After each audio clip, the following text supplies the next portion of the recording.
Josh Grizzard last year to me was very disappointing as the offensive coordinator, and that is the reason the Buccaneers moved on, and they brought in Zach Robinson, of course, the offensive coordinator for the Atlanta Falcons last year. And a lot of the reaction, Aaron, when the Buccaneers signed Zach Robinson was I saw a lot of Bucs fans that were not impressed, that were not excited, that talked about Atlanta's offense and the fact that they had guys like Drake London and one of, if not the best running back in football, and Bijan Robinson. And a lot of people thought that offense could have been better, and they thought Zach Robinson could have done a lot better.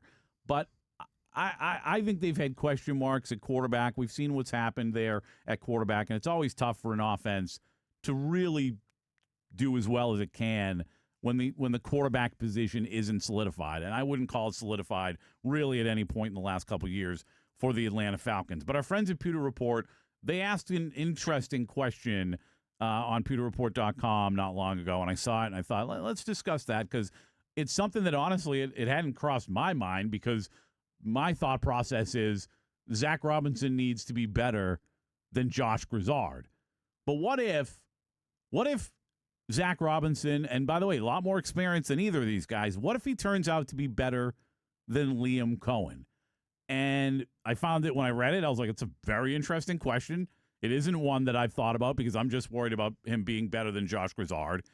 But I feel like, Aaron, if he is better than Liam Coen, if he's in that realm where we're talking about whether or not he's better than Liam Coen, I think we're talking about a Super Bowl contender. And I know people hate hearing that. But if this offense is good enough for us to be talking about Zach Robinson being better than Liam Coen was 2 years ago, I think we're talking about a Super Bowl contender. You're really counting on the defense to take a leap, because I am. I the way the defense was last year, the Buccaneers could have been a top 5 offense. They could have been a top 3 offense. Mm-hmm. And with the defense they had last year, I do not have the faith that they were going to win a Super Bowl. So let's say they're a top 3 offense this year. You really think that the defense is going to take that next level, that big leap from last year? Because they were at times really, really bad. They made a lot of changes. I was going to say it's nearly a completely different defense. I mean, you're talking about probably two new inside linebackers, unless somehow Servassier Dennis beats out everybody else to be next to Alex Anzalone. So you're talking about 2 new inside linebackers. And the corner position is going to be different. I love the addition of Keontae Scott.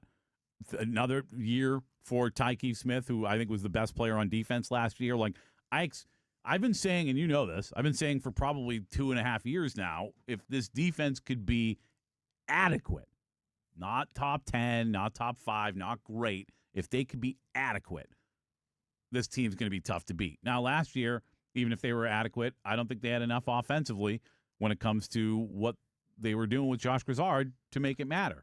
But if they'd have been in the playoffs. And if you do it the right way under Zach Robinson in this offense, we talk about it, the complementary football. If you get back to what you were doing under Liam Coen, running the ball effectively, having a balanced offense, not having that predictability that we saw last year where it's just you kind of knew exactly how the beginning of drives were going to go. If you get back to that, and Bucky Irving is going to have to be a big part of it, and Kenny Gainwell is going to have to be a big part of it, and I'd love to see Sean Tucker as well a part of it. Yeah. If you can get this ground game moving like it did under Liam Coen, then I really think everything else complements each other, and you can control the pace of the game, defense can get its rest, and hopefully defense can come up with some turnovers this year. Yeah, if they can run the ball, and it all starts up front. And Josh Grizzard was absolutely put behind the 8 ball last year with the offensive line and how mangled it was and how much they shuffled everybody around. It certainly did not help him. But if you can run the ball, it makes the game that much easier. But to go back to the point of like what they just didn't do last year with Josh Grizzard, which I think we'll see right away, it paid dividends because will do it more, I'm confident, this year with Zach Robinson is, and I mentioned this, I think it was while you were out, the Buccaneers last year it was Pro Football Focus did a study of the top 16, so the top half of the league in quick passing. The Buccaneers weren't in that study because they weren't in the top 16 when it came to getting the ball out of Baker's hands and throwing the ball quickly. And when you think about a team that is going through what the Buccaneers went through last year, which is not having any protection because the offensive line's a mess, you would think that one of the first plans, one of the first thoughts through your head would be, how do we get the ball out of Baker's hands quickly? They didn't do it last year. The Atlanta Falcons were tied for 11th in quick passing last year. And you look back to before he was with the Falcons, where does he come from initially? The Rams are a team that does that very often. And I really believe wholeheartedly that if that's forget it, even if the offensive line is blocking well, even if they're 100% healthy and they're giving Baker time, it doesn't mean you don't need to throw the ball quickly. I just think it's smart offense, especially in today's NFL. Most explosive plays are 7-8 yard passes where a guy breaks a tackle and makes a play with some yak. And when you look at our receiving group today, yes, I know Ted Hurst is a big body similar to Mike Evans, but we shouldn't expect him to be Mike Evans anytime soon. I think we all know that. So you don't really have that Mike Evans type where you're just going to throw the ball up to him and expect him to go up and make the play.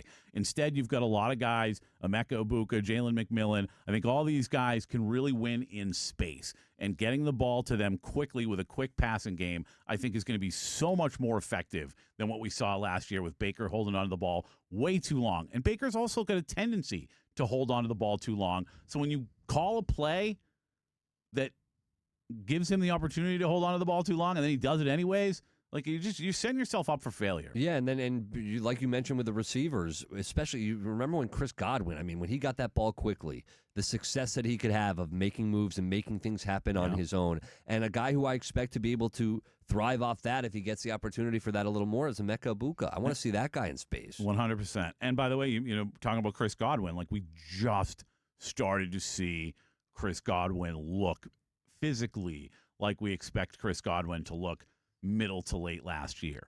And then we didn't do enough with it to like actually show that because the play calling was just so poor.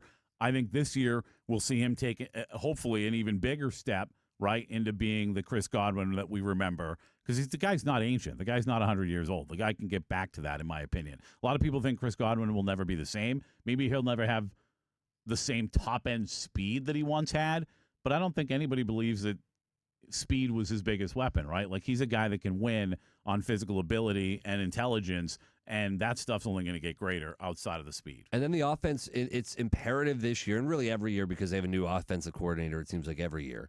But for a guy who wasn't in the organization, you know, you really want to build that trust early with not only Baker Mayfield, but that offense. You want the entire offense to look at Zach Robinson and trust every move that he makes, because it doesn't take long either.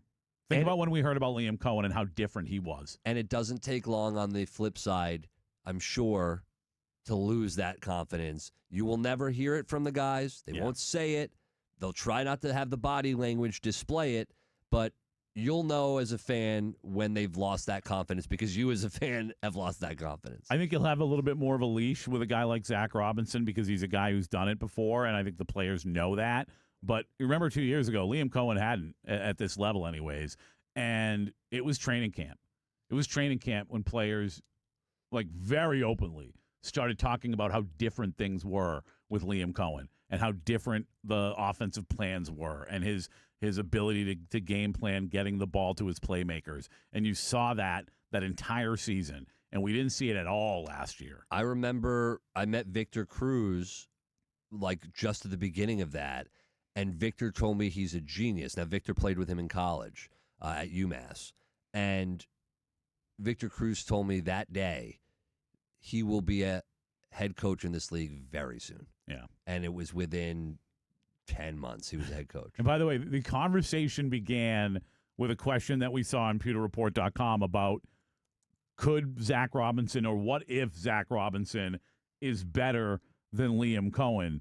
You talk, Aaron, about the Buccaneers having a new play caller, a new offensive coordinator every season. If Zach Robinson is better than Liam Coen, it's or even close, we'll be having the same conversation a year from now about someone else. It's not even. But you know what? You almost have to hope so, though. Here's the problem. Wow, did you burp? Did you belch? It wasn't a belch. What was you that? I mean, it was a small burp. Oh, yeah, well, okay. Like, I just had a little bit of something there and just popped out. So it's not a belch; it was a small burp. Yeah, I like that. a belch you line up for, right? Like you get ready for that thing. You want to show people. Like my buddy's ex-wife that discussed. Yeah, she's the So belch. back to yeah, she's belch. So back to the conversation here. Here's the thing we could run into, and we're not going to explore this anymore. This is the one time I'm going to say it till it actually could happen. When Liam Coen had that amazing, incredible season, and we feared that he could leave, what did a lot of Bucs fans say the Bucs should do? Fire him. Fire Todd Bowles and give him the job. Correct. If Zach Robinson has a better year than Liam Coen did, or at least comparable year, then Todd Bowles has a great year too, and you don't fire him. That's the truth.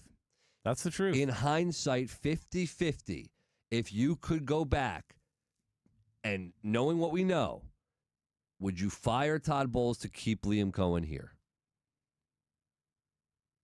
I mean, the you'd answer have for to. me is yes. You probably would have to, but I don't think if the Bucs have a great season, it doesn't happen. They're not going to. They love Todd Bowles, dude. We might not. They love How Todd could you Bowles. not? He's a great human being. So if he has a great year, and if Zach Robinson, unless the only way that happens, defense could be yeah, porous. if the offense scores 30 points a game and the defense sucks again with all these new pieces, then yes, that's probably the case. Very surprised for me if that happens.